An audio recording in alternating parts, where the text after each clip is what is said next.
नमस्कार, मैं इंदिरा शबनम इंदु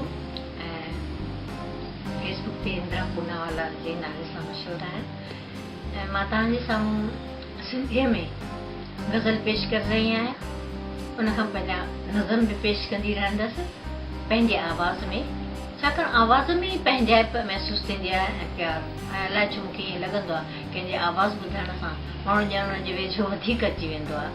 त इन करे मां पंहिंजी इनवॉइस लिटरेरी कॉर्नर जेका हींअर ठाही आहे फेसबुक ते, उन मां पंहिंजे आवाज़ जे वसीले बि ऐं पंहिंजे रचनाउनि जे वसीले तव्हांजे साम्हूं अची रही आहियां। इंदिरा शबनम इंदु, शुक्रिया, नमस्ते। पेश ख़िदमत आहे हिकिड़ो सिंधी गज़ल, तहत में ई मां ॿुधाए रही आहियां। वया मीत विछड़ी, वया मीत विछड़ी, सघा कोन विसरी, संदसि यादि में ई रहण ज़िंदगी आ। वया मीत विछड़ी, सघा कोन विसरी, संदसि यादि में ई रहण ज़िंदगी आ।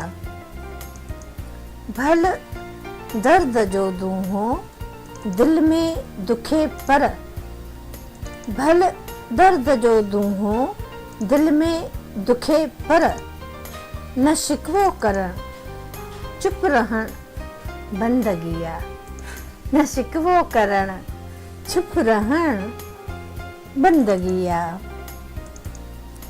पतो ना उनजो पुछनि था सभेई, पतो ना उनजो पुछनि था सभेई, सलण जो मधुर राज़ शर्मिंदगी आ।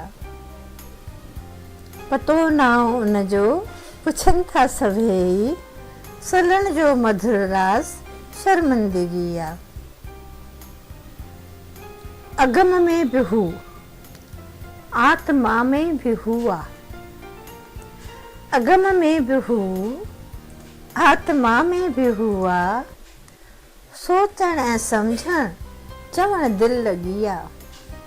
सोचण ऐं सम्झण चवण दिल लगी आ।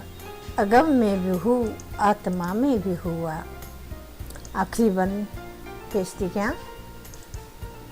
रहे तात ऐं बात जंहिंजी सदियुनि खां, रहे तात ऐं बात जंहिंजी सदियुनि खां, ॿुझारत न खोलणी संजीदगी आ। रहे तात ऐं बात जिनजी सदियुनि खां, ॿुझारत न खोलण ई संजीदगी आ। ऐं वया मीत विछड़ी, सघा कोन विसरी, संदन यादि में रहण ज़िंदगी आ।